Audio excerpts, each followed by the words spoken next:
Nous sommes dans un appartement dans le 15e arrondissement. Je parle d'appartement, on va plutôt parler de maison. C'est un ancien atelier de menuiserie avec une boutique. On a réuni deux corps de bâtiment, la boutique d'un côté qui donne côté rue, sur 3 niveaux, et cette partie-là, qui est l'ancien atelier de menuiserie, qui était totalement aveugle.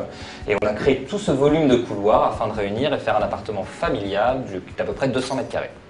On voulait que cette liaison ne soit pas simplement un couloir, on voulait qu'elle fasse partie intégrante du bâtiment et que ça corresponde véritablement à une extension, à une liaison, mais qui ne donne pas l'impression d'avoir été rajoutée. Donc on a essayé de travailler une cohérence sur la partie des châssis vitrés, on a retravaillé l'esprit atelier d'artiste, même si c'était un atelier de menuiserie, on aimait beaucoup ce côté séquençage un petit peu étroit, très rythmé, et on a créé véritablement une pièce à part entière et pas simplement un couloir, avec un volume de bureaux, papier administratif.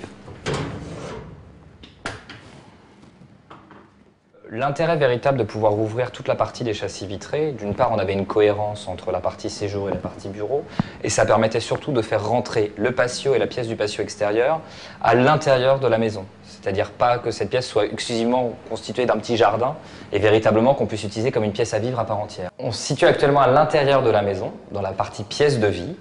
Donc on a travaillé un grand volume qui fait 60-70 mètres carrés, articulé autour de cette cheminée à foyer fermé. Donc cette cheminée est assez large, vu qu'elle reprend les deux poteaux qui tiennent la structure supérieure, et le fait d'avoir positionné cette cheminée en position centrale induit qu'on a un énorme conduit que l'on doit répercuter au point le plus haut de la toiture.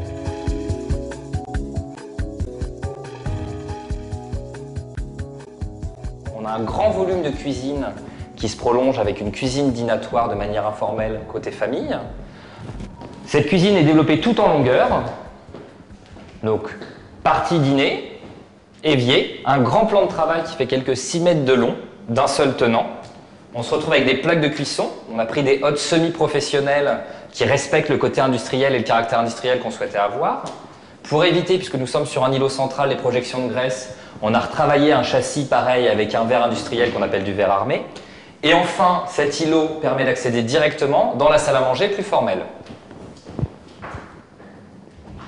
Donc de la cuisine, nous sommes passés directement à la salle à manger, qui est la salle à manger un petit peu plus formelle, plus basse de plafond, plus intime.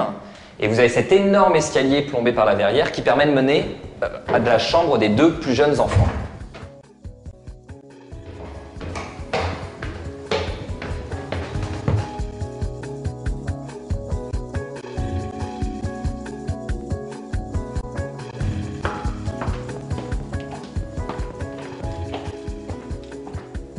Nous sommes à présent dans le bâtiment existant qui se développe sur 3 niveaux et dans la suite parentale. La suite parentale se développe sur 2 niveaux.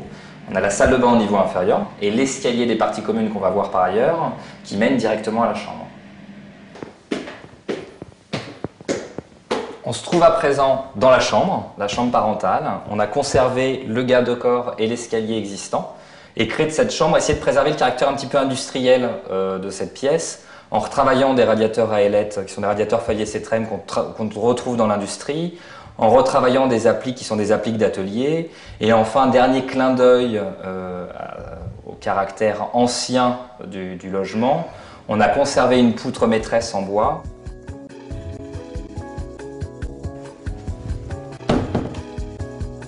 Avec 212 mètres carrés habitables, on a enfin un niveau inférieur. On a créé une vraie grande salle de télévision, ce qui fait que parents et enfants se retrouvent dans un lieu habitable, ce qui n'est pas le cas de toutes les caves parisiennes. C'était une fin de chantier où il restait un petit peu de budget, donc on a pu se faire plaisir et faire plaisir à la famille, plus exactement aux parents, en leur créant un espace de cave à vin. Nous avons du parquet au sol, on a retravaillé un lit de gravier dans ce voûtin de pierre pour véritablement avoir toutes les conditions idéales pour la conservation du vin.